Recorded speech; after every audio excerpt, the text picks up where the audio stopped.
game with a groin injury, and Caleb Williams is catching a touchdown pass from DJ Moore, and the Bears take the lead only to cough it up. That 15-point lead they cough up in the last minute plus of the game because Joe Flacco is finding T. Higgins, who drops nothing, and finding Chase and finding everybody and throwing for over 400 yards for the first time in his career. And then lo and behold, an onside kick worked. Onside kick works. And he gives the Bears the lead. And sure enough, the Bengals defense, much maligned for good reason, gets him in, Caleb into a third down situation.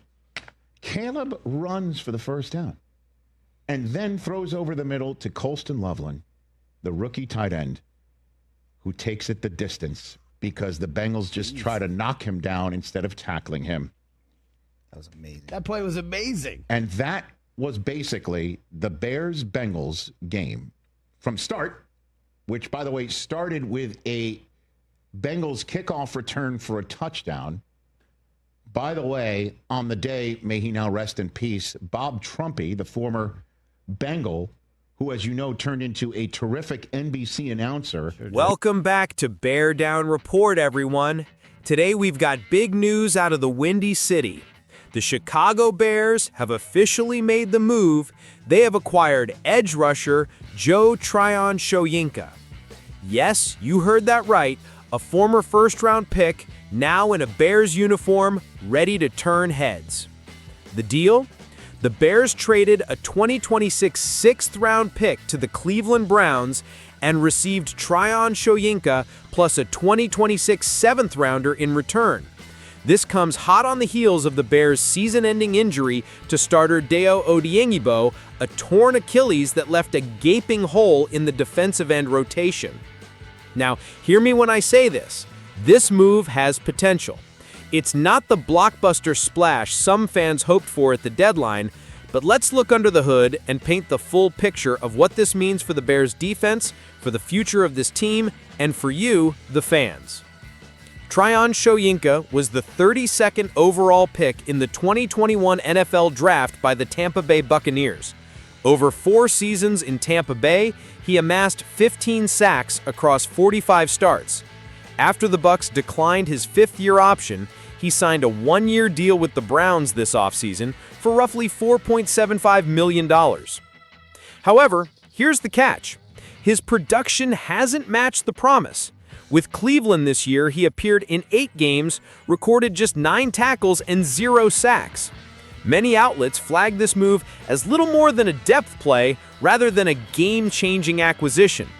For example, one well-known site wrote, "This trade doesn't do much to move the needle." At this point, Tryon-Shoyinka is more of a roster filler than an actual impact player. The Bears' defensive line has been battered.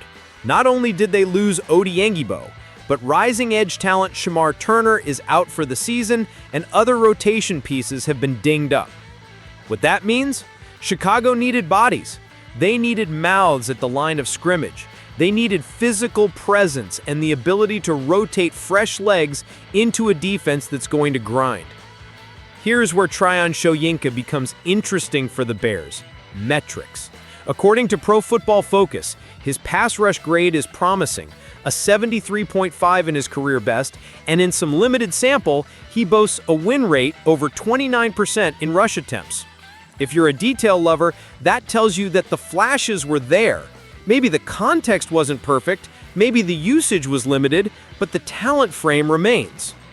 Also, his versatility matters. He fits at the edge, he's got length 6'5", 260, and he can play in multiple fronts. Reports suggest he could also contribute on special teams, an area the Bears have struggled in. This trade says a few things about the Bears' mindset.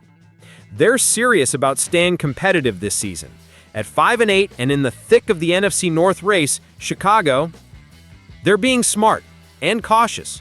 The cost was modest, late-round picks, and the risk is low.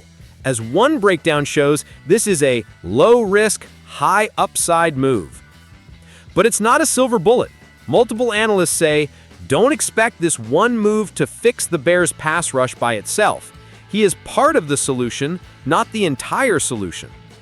Okay, Bears faithful, this is where we turn into hype mode. You're getting a former first-rounder. That alone is worth the optimism. Big league pedigree. The defensive line now has fresh competition. That means sweat, grit, urgency. When you're rotating bodies and healthy competition exists, you tend to get better. Special teams got a boost. When you add even marginal improvements to your third phase and the margin is tight, that can matter in one-score games. With the playoffs in mind, every little edge counts. If alignment, scheme, and firm coaching catch in the next couple of weeks, boom, you've turned a depth move into a legitimate contributor.